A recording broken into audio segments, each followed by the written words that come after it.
Hello, beautiful goddess. I'm so glad to have you here with me. I'm super excited because I love rituals. I love what I call everyday sacred living, which is finding little simple ways to fit in a more sacred approach to life into the everyday.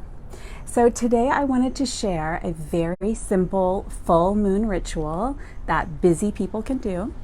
And we are 2 days away from the full moon, so it's good timing if you have been craving to start to become more connected to the cycles of nature, have more sacredness in your day-to-day life, maybe share more sacredness with your children, or just to really amplify and supercharge your manifesting power. Then this ritual is the one for you. And you can start to put together your plan to do it in 48 hours. It's very simple and easy. So first of all, why a full moon ritual? I was never somebody that wanted to be like, I don't know, it wasn't that I wasn't woo-woo enough, but I felt intimidated and turned off by the whole like pagan goddess thing. Even though deep inside of me as a woman, I did crave to see a representative of the divine feminine. And that craving started in me when I was 13.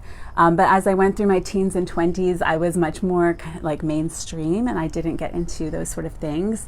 But as I went through my 30s and now in my 40s, I have had this need for more sacredness in my life. And so what I did a bunch of years ago is I started developing my own really small simple rituals that I could do at the new moon, the full moon, the winter solstice, and the summer solstice, and any other time that I feel the need for this ritualism in my life. And I developed very simple, basic ways of celebrating these, because what I found was that, and sometimes I do more elaborate rituals, but what I found was that if I make things too elaborate with too many materials, too much time or prep involved, then I might enjoy it 1 month, but I will not keep doing it month after month. And what I have experienced is that rituals build in the power through regular observation. So if you think about any rituals that you grew up with, maybe it was getting the Christmas tree and decorating it, or some other religious tradition, or the gathering around at the Thanksgiving table, whatever it is in your culture or country. It was doing those things every single year or every season that made them meaningful. So the repetition is more important, in my opinion, than the complexity or the correctness. I really don't think there's anything that you can do wrong as long as you just do it. And even if you don't do it, I mean, obviously have a sense of humor, life happens. And personally, I don't observe the full moon every month anyway. I'd like to, though. Maybe this will be the start of it. I'm much better about doing a new moon ceremony. So let me talk a little bit about the power of the moon in case it's not something that you're familiar with or you just need a refresh. The moon, of course, is obviously this powerful force in the sky. It exerts a huge pull on our tides and on all of the water in our bodies. It affects our emotions. It affects our sleep cycle. It's a big, powerful force. It's like a magnet. It's like a crystal, actually, that can amplify the energy of the moment. And when the moon is full, when it's being fully shown on by the sun, Father Sun, as I call it with my children, then the moon, and we call the moon Miss Moony, and give everything sort of an anthropomorphization to bring bring it to life for children. So the moon is like this great big crystal in the sky, amplifying our energy on Earth. And the traditional way to work with the cycles of the moon when it comes to manifesting is that the new moon is the time of darkness, like the dark of the ground when seeds are planted. So the new moon is the traditional time for planting your manifestation intentions. The full moon is the time, usually traditionally, it's the time for releasing. So you can get very charged up, lots of emotions at that time. You may find yourself crying more. I know I gave birth to my first child on the full moon. I know I've heard ERs are fuller on on the full moon. It's just like a time of really amped up energy. And so it can be a time to release anything that is not serving you. However, today I'm not going to do a releasing ceremony or ritual. I'm going to share a manifesting celebration, what I call a harvest ritual. So as I went about developing my own rituals, I felt a little disconnected some months from the concept of releasing at the full moon. I just didn't always have something big I wanted to release. And I started to really just, instead of looking around at what other people were doing, to just meditate with it. And I felt that the full moon should be a time of celebration. It's like a harvest time. So in the new moon, you plant your seeds, and at the full moon, you harvest the ripe fruit of your manifestation.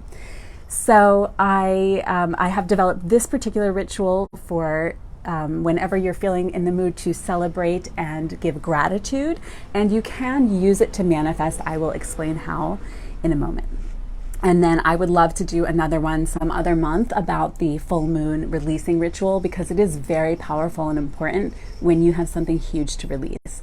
That one does take a little bit more prep and setup. So let me introduce you to my materials. I'll go through them as I go along, but I have put the few things that I need for this simple ritual on a breakfast tray, just to make it super easy to carry outside and then bring back inside. I do like to do these ceremonies outdoors if possible. I don't actually necessarily do them at night, because I like to do them with my children. So then we'll do it in the afternoon, or really any time we can get outdoors, just knowing the moon is there, shining its amplified energy, whether or not you can see it.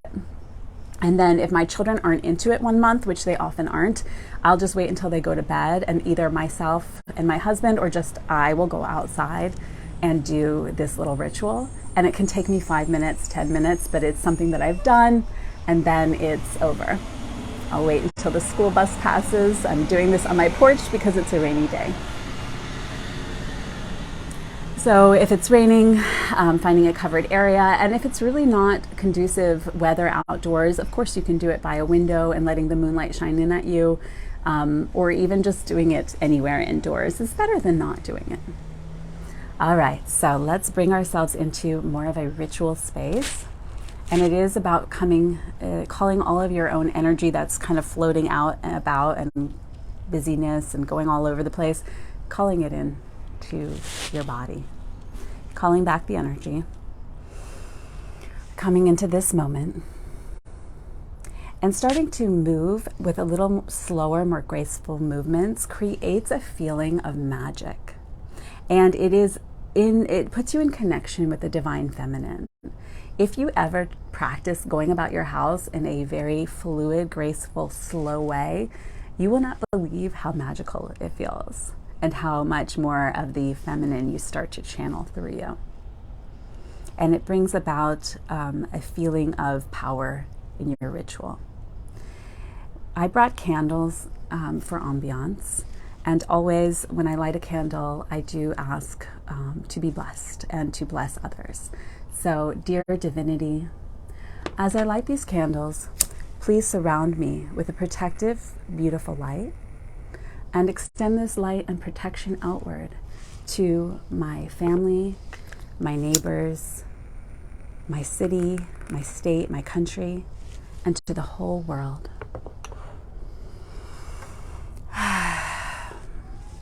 I dedicate this ritual to sacred living, to more people awakening to the sacred in their life. And you can dedicate it to anything you want, or not dedicate it at all. Step 1 in your full moon ritual is to cleanse any old vibrations, any old energy from your energy field. So as you probably know, you are surrounded by energy that extends far beyond your body. It is a scientific fact. It is also called your aura. And it is a place that all sorts of energies can gather, and the full moon is a perfect time for cleansing it. Every time is a perfect time for cleansing your aura, anytime you feel like it. I've brought 3 cleansing tools to choose from. So a lot of people have a reaction to this first one, so I wanted to bring some other choices as well. So I brought jade as a cleansing herb, and the other one that a lot of people use is Palo Santo. And I'm going to go ahead and cleanse with this and then show my other cleansing tools if you are not a fan of smoke. I think I just called it jade. I've been talking to a friend whose daughter is named Jade today. I meant to say sage. So this is sage, and the other one that people burn is Palo Santo. I think I've got that name right. Okay, so dear divinity, please, dear divinity, please bless the sacred herb and aid it in balancing and cleansing out my aura of any unwanted energies. I'm going to light it in the candle flame, allowing it to burn. I would normally do this standing, but I will do it seated for your benefit. So I'm going to just wave it around my body, and I'm going to say some sacred words. I transmute all vibrations into love. I transmute all vibrations into love. I transmute all vibrations into love. I transmute all vibrations into love. Cleansing my aura and now cleansing my home. I just visualize it going all the way around my home and all the way around our property. Transmuting all vibrations into love. Transmuting all vibrations into love. Now, I personally am sensitive to smoke, so I always move this dish farther away from myself so I won't end up with a sinus infection. If you likewise are sensitive to smoke, or it's just not appropriate, maybe you're doing your ceremony indoors and you don't want your children to smell the smoke, or it just is too much, here are some other options. This is selenite. It's a beautiful mineral that has natural cleansing properties. It's actually one of the only crystals, or perhaps the only, that you do not need to charge and cleanse because it has self-cleansing properties. I guess I know the names of 2 crystals, so there I go. And this one I got on Etsy. It's actually a little bit heavy, so I would recommend more of a 5-inch wand, and you can do the exact same thing that I did with the sage, just cleansing the aura and transmuting all vibrations into love and going over the entire energy field, which I will not do exactly.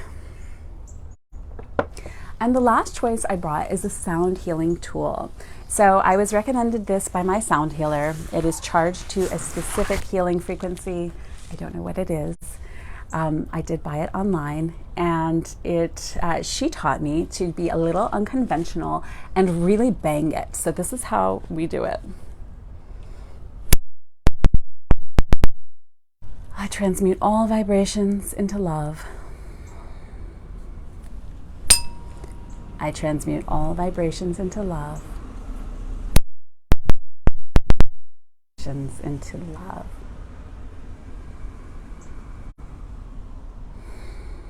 I do feel that power. I usually use this in the mornings to cleanse my chakras and charge them up.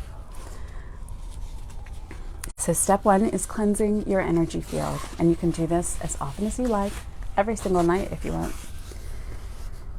Step 2 is to come into a meditative stillness and go within to really get clear on what your gratitudes and intentions are. So when we look at the manifesting by the moon, the way that I can work manifesting into this full moon phase is to celebrate and give gratitude for things that haven't necessarily appeared in the physical plane. So if you're manifesting something, it's an intention you've set, it exists energetically, but it hasn't come into your physical timeline yet. So you can use this full moon manifesting ritual to celebrate the things that you are intending to call in.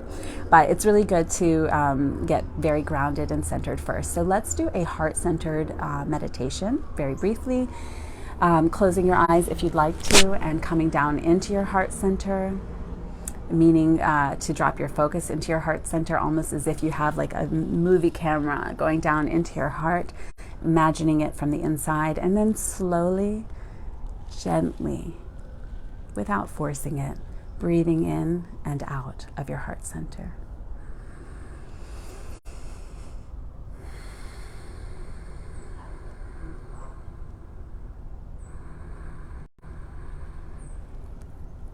I ask for clarity on what it is I am meant to give gratitude for, celebrate and call in on this full moon.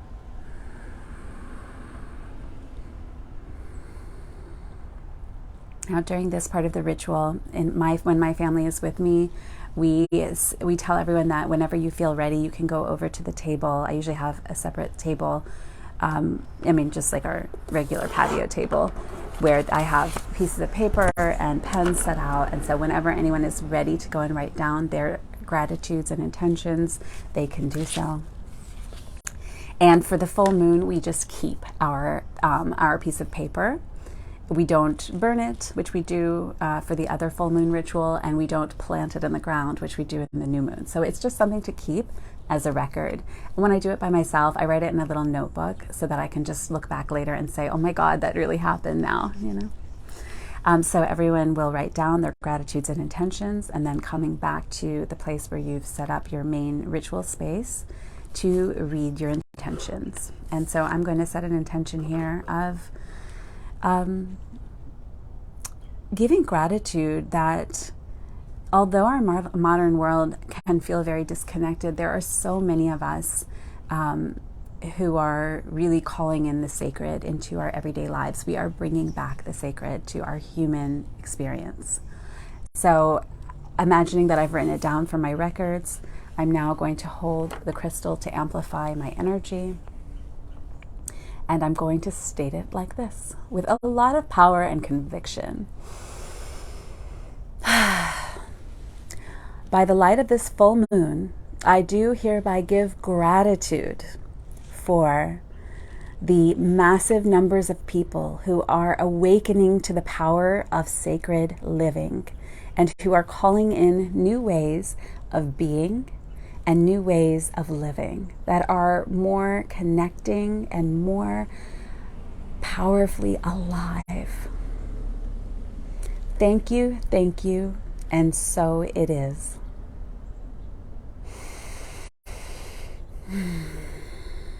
We will place the crystal back on its stand so that the next person can take it, read their intentions. Everyone has the right to read their intentions out loud or quietly.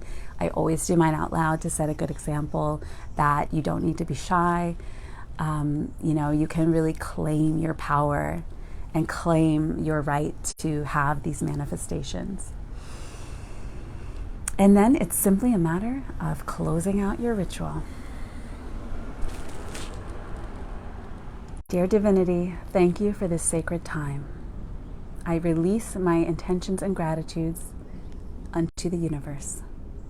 Namaste.